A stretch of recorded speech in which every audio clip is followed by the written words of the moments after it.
Olá, hoje irei fazer uma pequena leitura de alguns fragmentos da obra Memórias de Dios e la vida de Nadie, de Giovanni Papini, um escritor italiano, inicialmente cético e ateu, e depois religioso fervoroso. Eu gosto mais do seu lado cético e ateu, com um estilo mais crítico e satírico. Encontrei essa obra no sebo. Depois eu vou mostrar ela. Ou já vou ter mostrado no vídeo antes. É uma edição de 1935, de Buenos Aires. A primeira obra, Memórias de Dios, Memórias de Deus, é escrito em primeira pessoa e o personagem é o próprio Deus, porém um Deus diferente de como é usualmente concebido pelo senso comum e pelas religiões. Um Deus mais taciturno e mórbido, um Deus cheio de erros, de culpas, de tristezas e revoltas internas.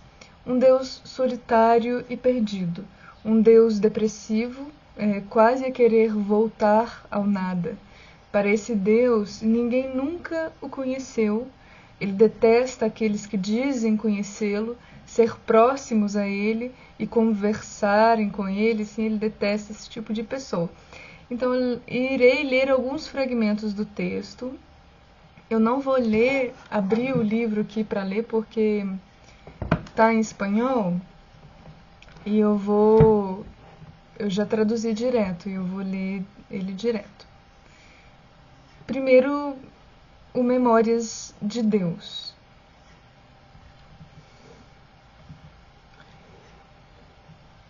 E eu também sou isso, mas sou ainda mais.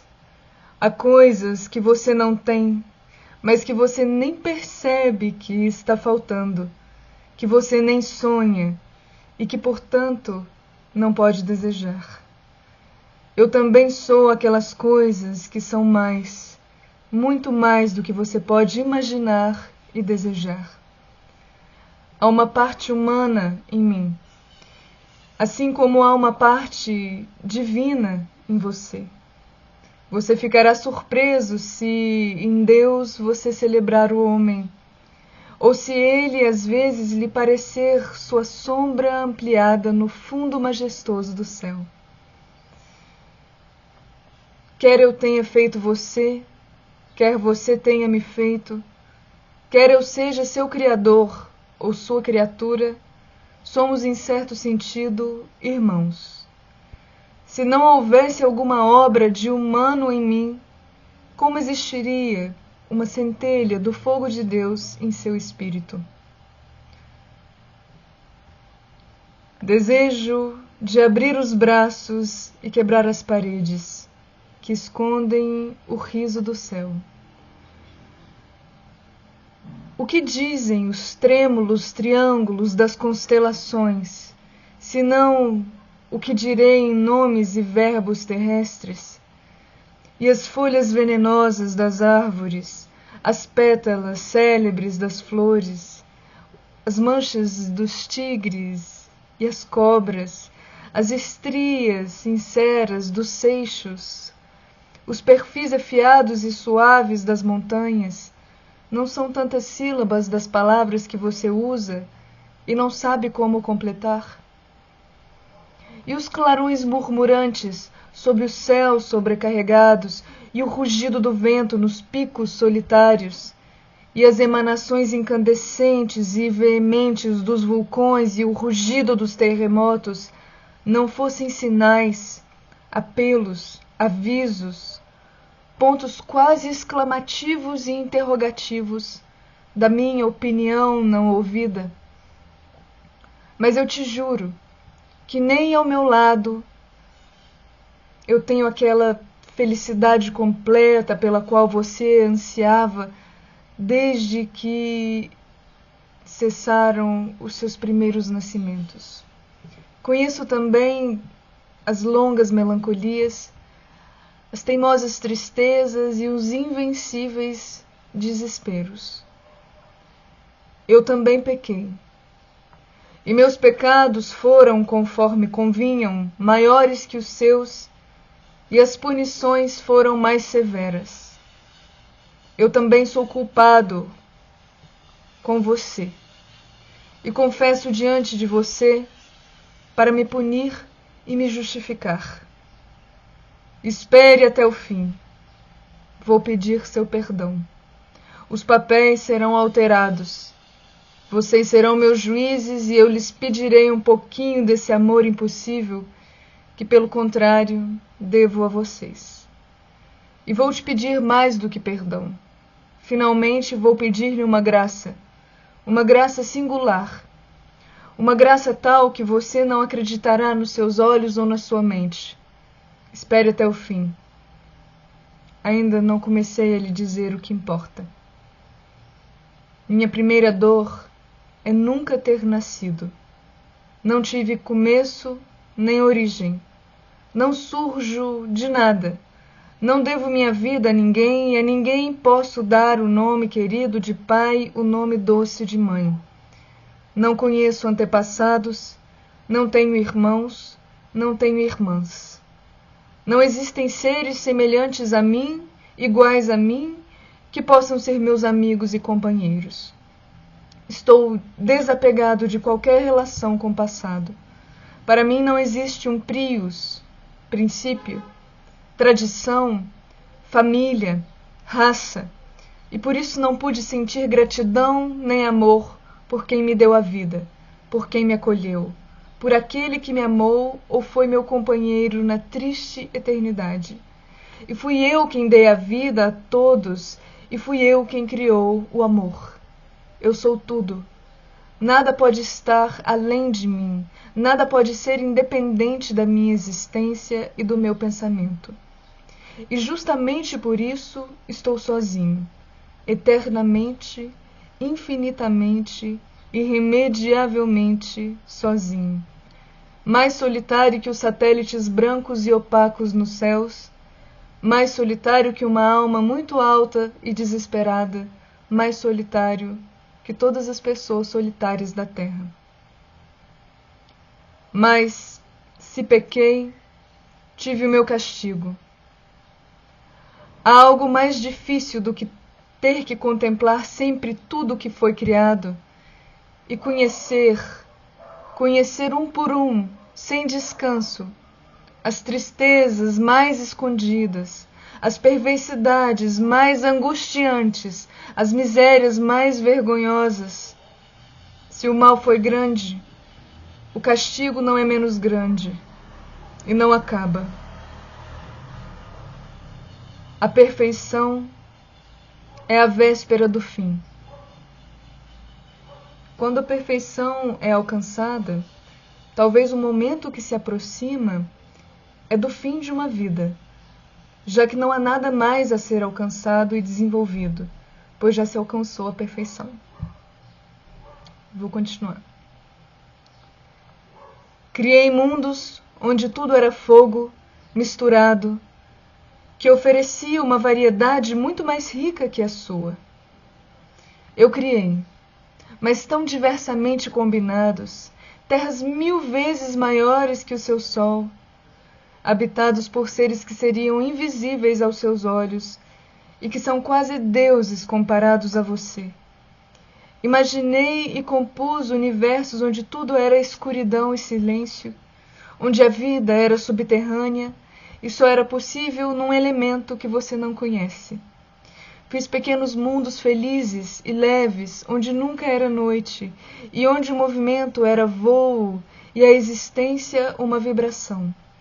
Criei universos diferentes de tudo que se possa imaginar, e que da complexidade suprema caíram na simplicidade elementar, até se dissolverem no nada de onde os tirei.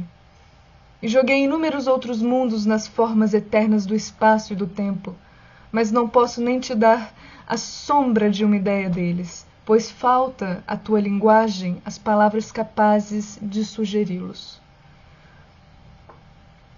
Houve também quem dissesse que as desgraças dos homens de hoje nada mais são do que castigos por pecados cometidos muito antes em outras existências, pelas mesmas almas, o que justificaria o que hoje parece uma injustiça.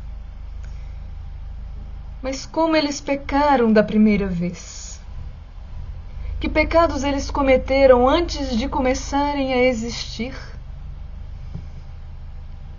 Então eu queria criar um mundo onde a dor fosse a lei, onde todos os seres estavam condenados ao esforço e ao descontentamento, e ainda mais duramente, melhores eram.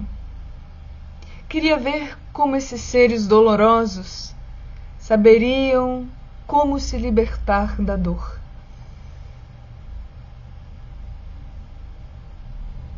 Como, então, não me emocionar com suas aflições e não gemer diante de seus tormentos, pensando que eu mesmo te desejei assim, te fiz assim, infeliz, mau e melancólico, inteligente demais para seu pouco poder, demais poderoso em sua pequenez?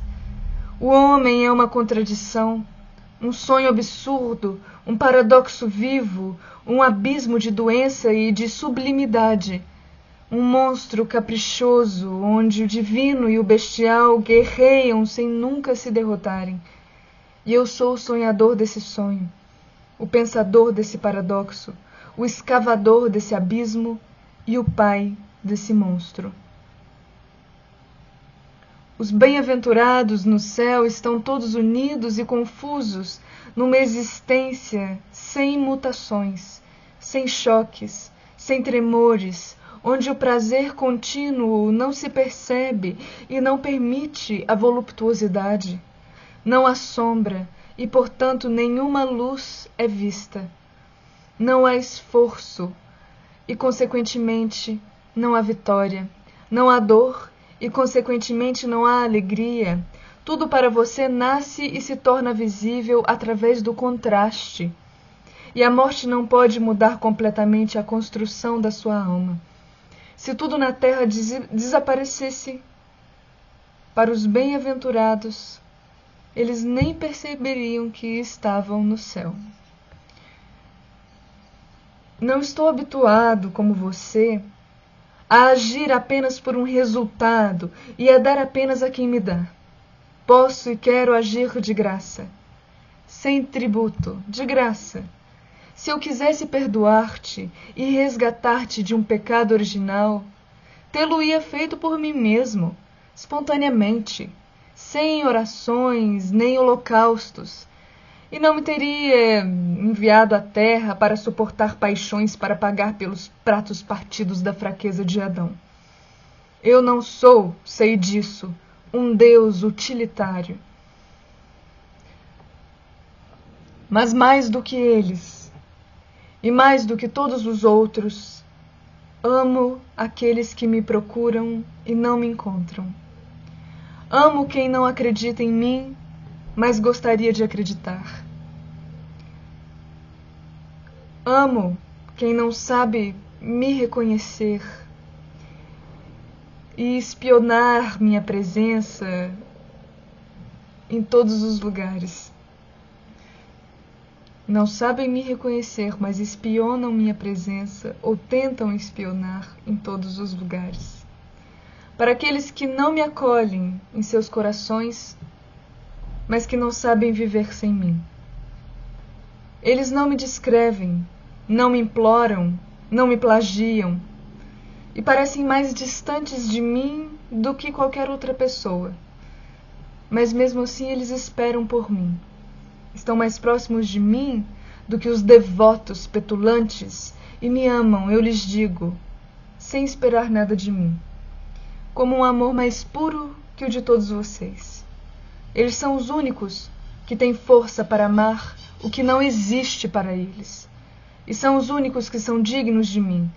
E aqueles que não acreditaram em mim e me procuraram durante toda a vida sem me encontrar, descansarão a cabeça no meu colo e na glória do paraíso. Agora, esse parágrafo é o parágrafo 19. Ele é uma conversa que ele tem com o demônio, com o diabo. E eu vou ler o parágrafo inteiro porque é muito interessante.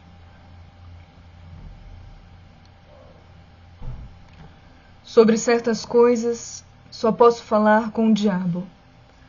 Vejo-o a cada 30 ou 40 anos e às vezes troco algumas palavras com ele. Embora eu o tenha criado expressamente para o mal, não posso dizer que não gosto dele ou que me é antipático. Ele tem grande experiência em assuntos celestiais e terrestres e não lhe falta espírito. Ele é o único que não me dá lisonjas bobas e irritantes. É por isso que o tolero e aprecio seu caráter feroz e independente, e às vezes até o invejo. É verdade que a vida dele é mais variada e imprevisível que a minha. Ele tem o que fazer, obstáculos a superar, intrigas a inventar, e pensa que pode ser destruído. Quase sempre falamos de filosofia, porque acho ela mais lógica e mais sutil que os professores de teologia e tenho menos preconceitos que eles. Recentemente ele me disse, então agora é o diabo falando, né?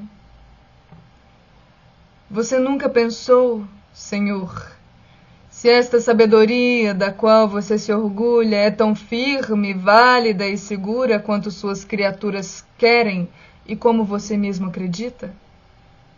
Para provar a veracidade de um conhecimento, é necessário recorrer a outra verdade. E esta verdade deve ser provada como tal outra, e assim por diante, infinitamente. Em nós mesmos não é possível descobrir o erro, porque toda cognição nos parece sólida, e cada uma delas apoia a outra. Posso perceber o erro do outro e saber que está errado, mas não o meu.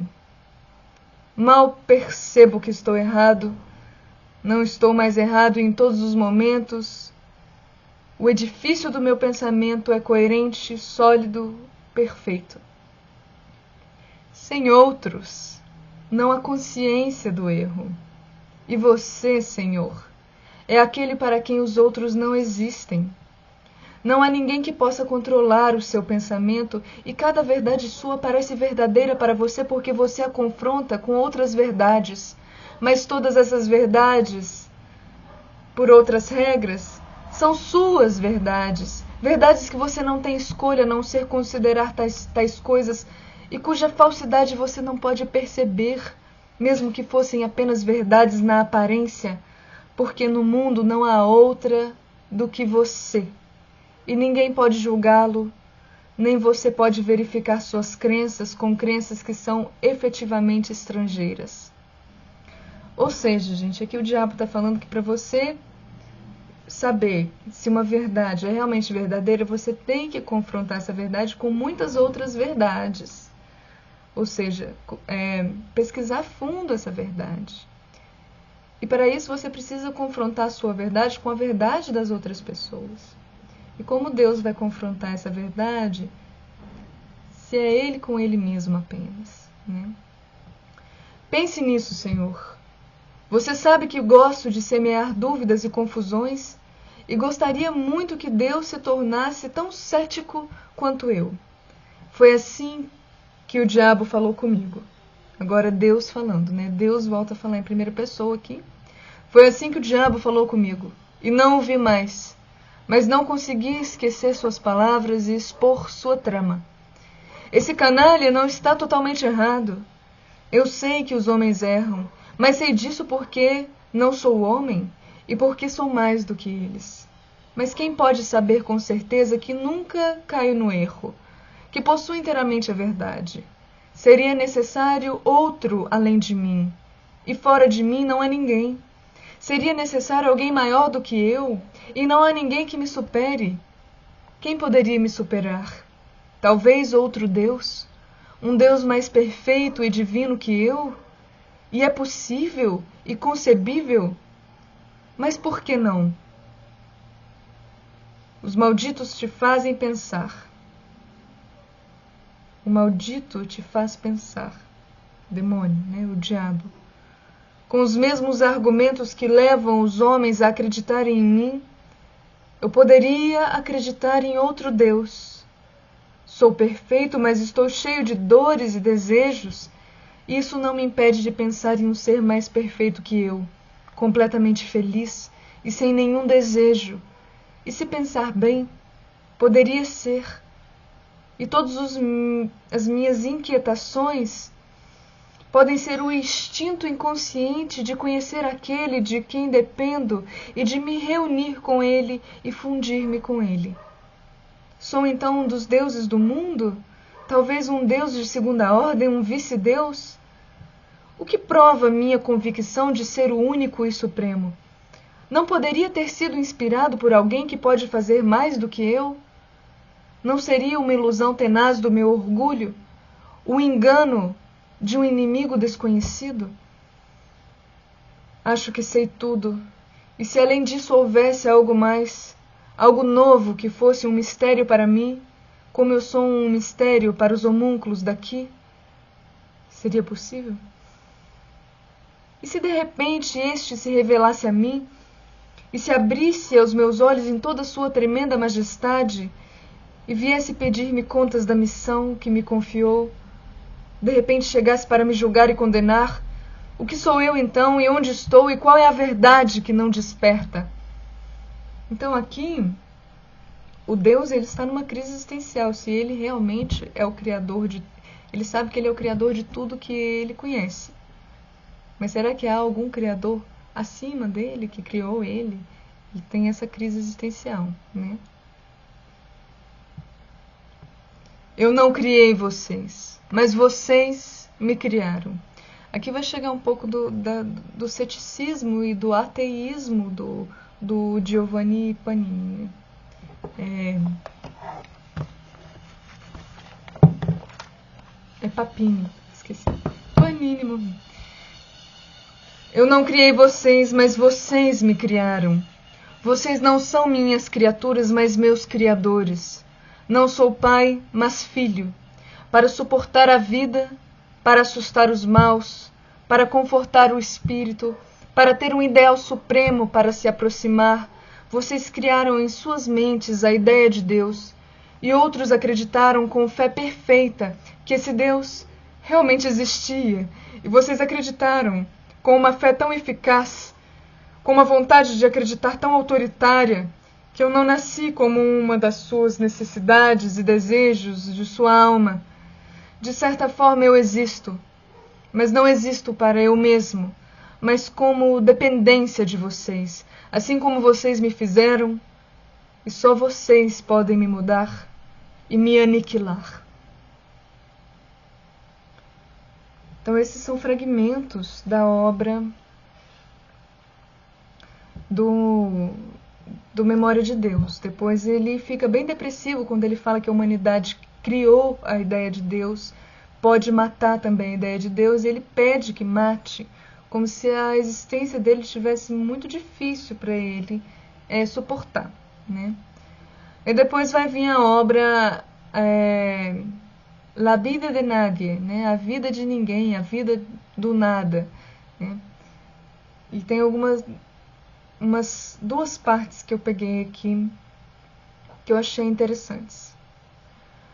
A palavra interna é mais familiar que a externa. E quando a nossa língua está imóvel e a nossa boca fechada, sob a máscara taciturna se desencadeiam as orações e os discursos mais insidiosos da eloquência. Aquele que mais nos convence, porque não tem mais ouvintes do que nós mesmos. Versos de um personagem de A Devoção da Cruz.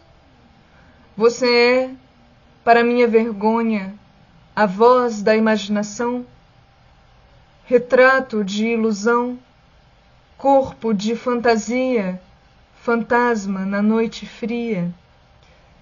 E o fantasma não respondeu, e saiu sem deixar vestígios de si mesmo, sem suspirar, sem um adeus.